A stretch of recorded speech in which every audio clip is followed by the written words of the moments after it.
Assalamualaikum warahmatullahi wabarakatuh. Perkenalkan kami dari kelompok 5. Di sini kami akan mempresentasikan tentang teori dasar pendidikan. Yang terhormat Ibu Sunarni selaku dosen pembimbing mata kuliah pengantar ilmu kependidikan. Yang terhormat pula Ibu Bapak PPL dan teman-teman sekalian yang berbahagia.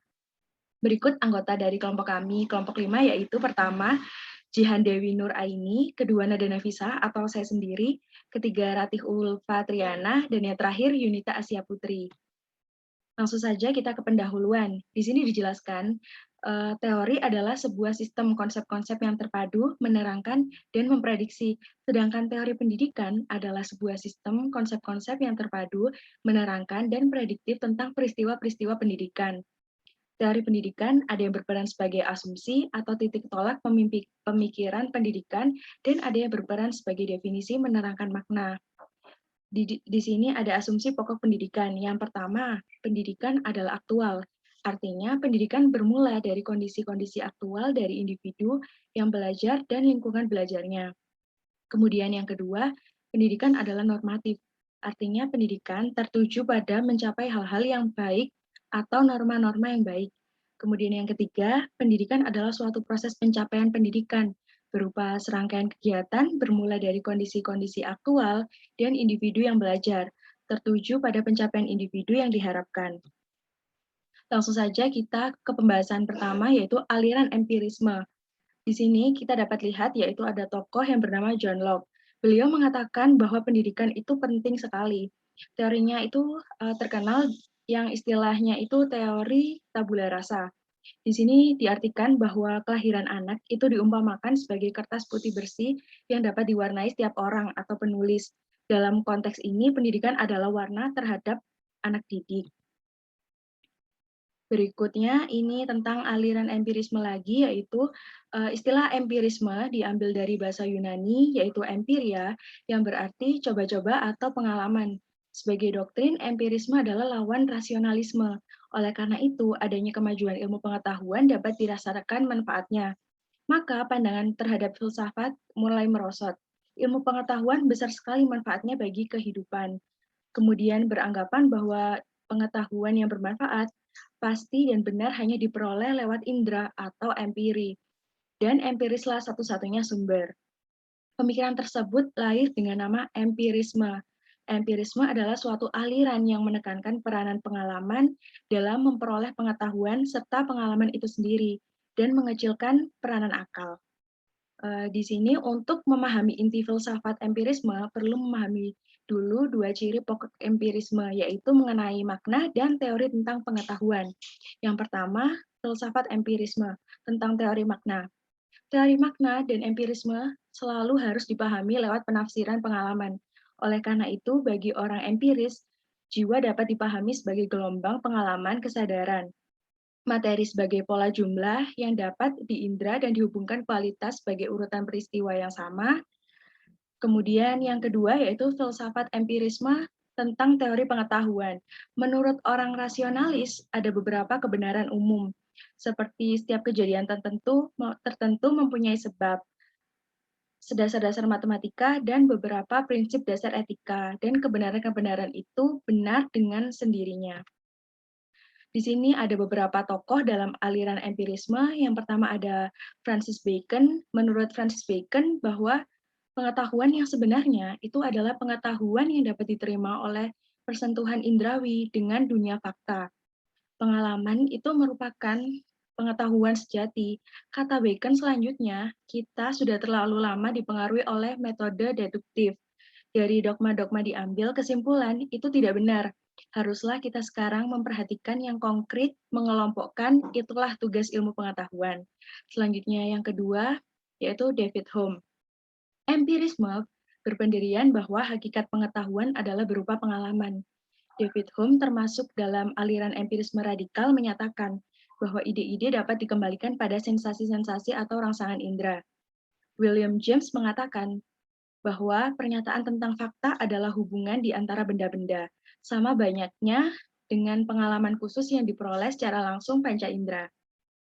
Kemudian di sini tokoh yang ketiga yaitu Thomas Hobbes. Pendapatnya tentang ilmu filsafat yaitu suatu ilmu pengetahuan yang sifatnya umum. Karena filsafat adalah suatu ilmu pengetahuan tentang akibat-akibat atau tentang gejala-gejala yang diperoleh dari sebab-sebabnya. Sasaran filsafat adalah fakta, yaitu untuk mencari sebab-sebabnya. Segala yang ada ditentukan oleh sebab, sedangkan prosesnya sesuai dengan hukum ilmu pasti atau ilmu alam. Menurut Thomas Hobbes, pendapat bahwa pengalaman indrawi sebagai permulaan segala pengenalan, hanya sesuatu yang dapat disentuh dengan indralah yang merupakan kebenaran. Pengetahuan intelektual atau rasio tidak lain hanyalah penggabungan data-data indrawi belaka.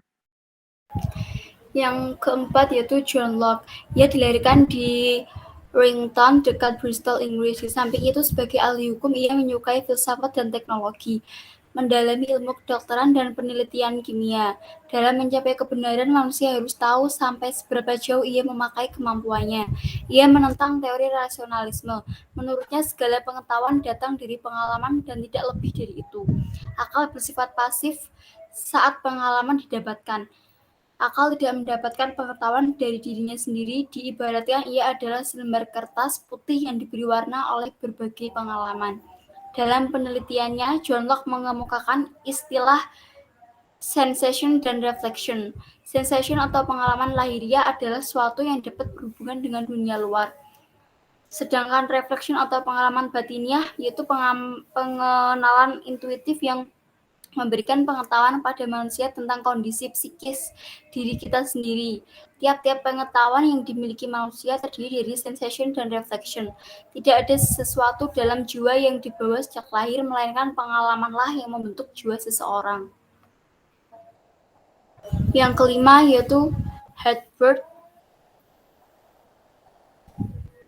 Spencer. Herbert Spencer berpusat pada teori evolusi.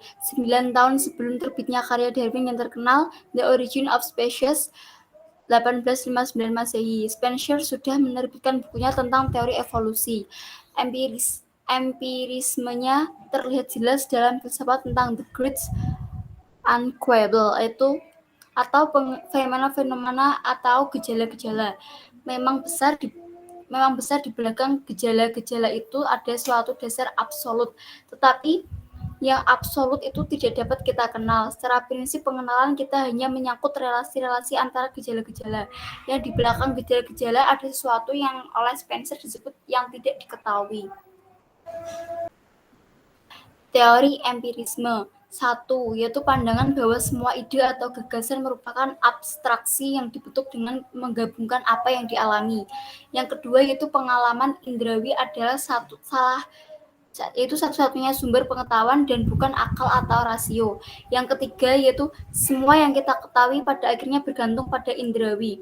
Keempat, yaitu semua pengetahuan turun secara langsung atau disimpulkan secara tidak langsung dari data indrawi atau kecuali beberapa kebenaran definisional, logika, atau matematika. Yang kelima yaitu akal budi sendiri tidak dapat memberikan kita pengetahuan tentang realitas tanpa acuan pada pengalaman indrawi dan penggunaan panca indera kita. Akal budi mendapatkan tugas untuk mengolah bahan-bahan yang diperoleh dari pengalaman. Yang keenam itu empirisme sebagai filsafat pengalaman, mengakui bahwa pengalaman sebagai satu-satunya sumber pengetahuan. Selanjutnya yaitu aliran nativisme. Aliran ini ditokohi oleh Schopenhauer, Jerman tahun 1788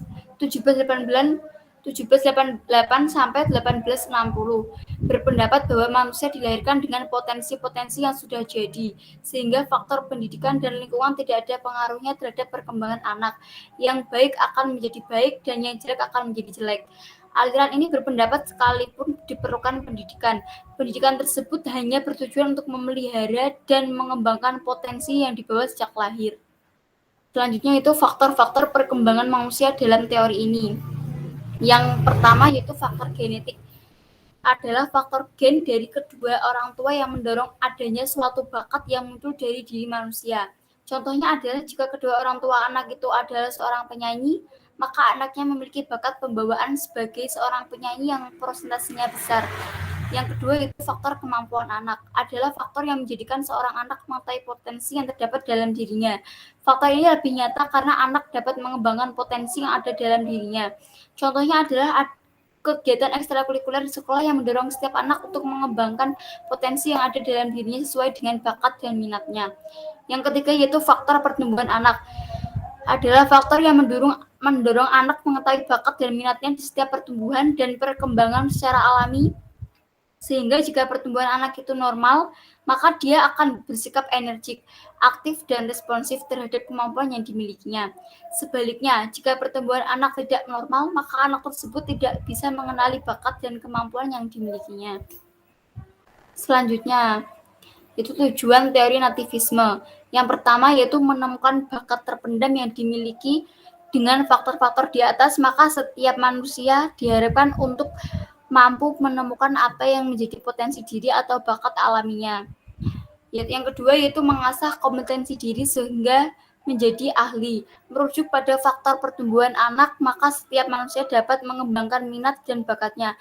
Tidak hanya sampai di situ, bahkan tiap manusia akan mencapai label sebagai manusia yang memiliki kompetensi dan berkemampuan menjadi terbaik. Yang ketiga yaitu memotivasi tiap individu untuk menentukan sebuah pilihan. Dengan keyakinan pembawaan yang dipaparkan, maka setiap manusia diharapkan mampu berkomitmen dan bertanggung jawab terhadap segala sesuatu yang menjadi pilihan dalam hidupnya. Selanjutnya itu tokoh populer teori nativisme. Yang pertama itu Arthur Schopenhauer, yaitu dikenal melalui sebuah karya yang berjudul The World as Will and Representation. Baginya bahwa bawaan lahir adalah sebagai yang paling punya kuasa dalam menentukan perkembangan dan kepribadian manusia. Selanjutnya yaitu Immanuel Kant, dikenal melalui karya kritik Der Reinen Vernunft, yaitu ia memiliki pandangan bahwa akal budi yang berasal dari pribadi manusialah yang menentukan pengharapan manusia. Yang selanjutnya itu adalah Noam Chomsky. Ahli linguistik ini berpendapat bahwa perkembangan bahasa pada manusia tidak didapatkan dari pendidikan manusia itu, namun oleh bawaan biologis sejak lahir dari orang tuanya. Yang selanjutnya itu Gottfried Wilhelm Leibniz, itu sama seperti Schopenhauer, baginya perkembangan manusia itu sudah ditentukan sejak manusia itu dilahirkan. Aliran naturalisme. Naturalisme berasal dari natura yang berarti alami dan isme yang berarti paham. Aliran ini dipelopori oleh J.J. Rousseau. Aliran ini menjelaskan bahwasanya segala sesuatu yang alamiah cenderung baik sehingga pendidikan internal adalah pendidikan yang paling baik, sedangkan pendidikan eksternal memberikan pengaruh yang kurang baik terhadap perkembangan anak. Aliran seni yang mengutamakan kesesuaian dan kemiripan objek yang dilukis agar terlihat natural dan realistis seperti referensinya yang ada di alam. Naturalisme juga merupakan bentuk apresiasi seniman pada keindahan alam. Ciri-ciri aliran naturalisme. Yang pertama, mementingkan kemiripan gambar pada lukisan dengan objek yang dilukis. Yang kedua, teknik serta kepiawaian pelukis menjadi senjata utama. Yang ketiga, biasanya membawakan tema-tema lukisan yang indah namun berdasarkan kemurniannya. Yang keempat, naturalisme memiliki bentuk apresiasi seniman terhadap keindahan alam. Yang kelima, mengangkat tema keindahan pemandangan yang ada di sekitar. Yang keenam, melukiskan kecantikan dan ketampanan potret manusia sesuai dengan manusianya apa adanya tanpa dilebih-lebihkan. Perkembangan aliran naturalisme. Aliran naturalisme telah ada pada tahun 1850-an di Perancis, yang menjadi reaksi atas kemapanan para pengikut aliran romantisme. Aliran ini semakin berkembang pesat seiring adanya perkembangan teknologi visual dan pengetahuan. Satu contohnya adalah penggambaran anatomi manusia dan hewan yang semakin akurat. Perkembangan perspektif jarak jauh juga semakin berkembang pesat. Pada abad ke-17, penggambaran kondisi cuaca serta pencahayaan lebih halus dan nyata. Tokoh-tokoh penting dalam aliran empiris. Yang pertama adalah John Constable. John Constable adalah seniman asal Inggris yang dianggap sebagai salah satu tokoh seniman yang paling berpengaruh dalam perkembangan aliran naturalisme. Dia menolak gaya lukisan pemandangan pada masanya. Constable menyatakan bahwa kebiasaan pelukis hari ini adalah bravura, di mana sebuah upaya untuk menggambarkan sesuatu yang melampaui kebenaran. Yang kedua, Thomas Cole. Thomas Cole lahir di area industri Inggris. Cole pindah ke Amerika Serikat semasa mudanya, dan ia sejak saat itu selalu berusaha untuk gurun yang terdapat di benua Amerika. Lukisan-lukisan Thomas Cole ikut menjadi monumen untuk berbagai harapan dan kecemasan bangsa Amerika yang baru tumbuh selama pertengahan abad ke-19. Dia dianggap sebagai seniman pertama yang membawa mata pelukis pemandangan Eropa di lingkungan Amerika. Tetapi sosok ini juga tetap mengekspresikan pemandangan Amerika yang unik. Yang ketiga adalah William Beals Baker. William Beals Baker adalah seniman yang lahir di Amerika. Dia mengawali pendidikan seninya di National Academy of Design pada tahun 1876. Baker merupakan seniman berbakat yang telah menggelar banyak pameran bahkan ketika ia masih menjalankan studinya. Karena Baker sudah mahir melukis jauh sebelum ia memulai pendidikan formalnya, ia juga memenangkan banyak penghargaan seperti penghargaan Elliot dan Hal yang merupakan penghargaan berkelas pada masanya. Selanjutnya ialah Abdullah Suryo Subroto.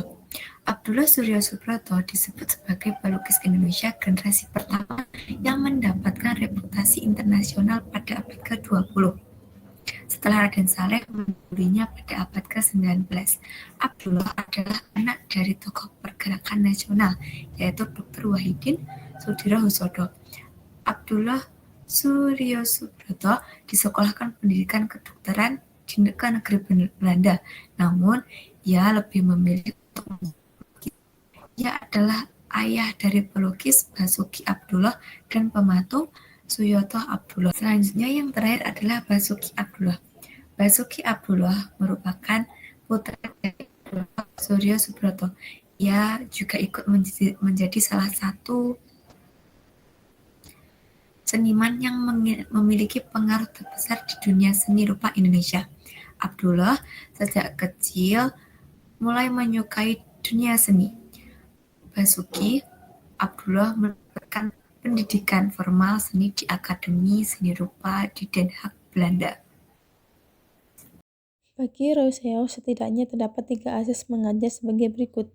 1. Asas pertumbuhan, yaitu pendidikan harus bisa memberikan kesempatan kepada anak untuk tumbuh dan berkembang secara wajar, dengan cara memperlakukan atau memberikan tindakan mereka sesuai dengan kebutuhannya. 2. Asas aktivitas, yaitu dengan perlakuan tersebut, anak akan menjadi aktif, yang akan memberikan pengetahuan bagi mereka. 3. Asas individualitas, yaitu dengan cara menyiapkan pendidikan sesuai dengan karakteristik individu, sehingga mereka berkembang sesuai alamnya sendiri. Prinsip pendidikan menurut aliran naturalis. Menurut Spencer, prinsip proses pendidikan naturalis meliputi 1. Pendidikan harus bisa menyenangkan bagi anak didik. 2. Pendidikan didasarkan pada aktivitas-aktivitas anak didik. 3. Pendidikan menyesuaikan diri dengan keadaan alam. 4. Pendidikan membantu perkembangan fisik dan otak peserta didik. 5. Menggunakan metode-metode yang bisa membuat siswa bahagia sesuai dengan naturenya. Aliran konvergensi. Teori konvergensi berasal dari kata convergence yang berarti pertemuan di satu titik. Menyatakan bahwa pembentukan atau perkembangan kepribadian seseorang ditentukan oleh faktor pembawaan dan juga faktor lingkungan di sekitarnya. Hal ini dikemukakan oleh salah satu tokohnya, yaitu William Louis Strand. William Louis Strand sendiri mendefinisikan bahwa ilmu psikologi atau ilmu tentang individu yang mengalami atau menghayati. Dengan definisinya tersebut, ia berusaha untuk menjembatani teori nativis dan teori empiris. Jadi, ia memakai atau mengadutnya kedua teori tersebut sekaligus. Konsep dasar aliran konvergensi. Aliran konvergensi merupakan gabungan dari aliran-aliran nativisme dengan empirisme. Aliran ini menggabungkan pentingnya hereditas dengan lingkungan sebagai faktor-faktor yang berpengaruh dalam perkembangan manusia. Tidak hanya berpegang pada pembawaan, tetapi juga kepada faktor yang sama pentingnya yang mempunyai andil lebih besar dalam menentukan masa depan seseorang. Karakteristik aliran konvergensi. 1. Pendidikan mungkin dilaksanakan. 2. Pendidikan diartikan sebagai pertolongan yang diberikan lingkungan kepada anak didik untuk mengembangkan potensi yang baik dan mencegah perkembangan potensi yang kurang baik. 3. Yang mengatasi hasil pendidikan adalah pembawaan dan lingkungan. Aliran konvergensi menurut para ahli. 1. Woodward dan Marquis berpendapat bahwa manusia itu berkembang melalui pembawaan dan lingkungan yang sama pentingnya walaupun pembawaan tersebut bersifat tetap dan lingkungan cenderung berubah-ubah. 2. Ki Hajar Dewantara juga berpendapat bahwa perkembangan manusia ditentukan oleh natur dan nature yang bermakna alami dan pengajaran atau lingkungan. Kelebihan dan kekurangan aliran konvergensi. 1. Kelebihan aliran konvergensi, yaitu aliran konvergensi mempunyai asas bahwa pendidikan tidak hanya berasal dari pembawaan sejak lahir saja, tetapi juga memperhitungkan keadaan lingkungan sekitar. Maka dari itu, aliran ini selalu bisa diterima oleh sistem pendidikan di berbagai negara, termasuk Indonesia. Yang kedua, setiap manusia dibebaskan untuk memilih apa yang dia inginkan sesuai dengan bakat yang ia miliki dan juga diberi kebebasan untuk meniru keadaan lingkungan sekitar. Kekurangan aliran konvergensi. 1. Dalam aliran ini tidak ada diberikannya solusi apabila anak tersebut memiliki bakat yang luar biasa tetapi lingkungannya tidak mendukung hal tersebut. Yang kedua, karena aliran ini selalu mengedepankan faktor lingkungan sekitar. Apabila ada anak atau seseorang yang tinggal di dalam lingkungan yang negatif, maka anak tersebut akan dengan mudah terkontaminasi oleh keadaan lingkungan tersebut. Terima kasih.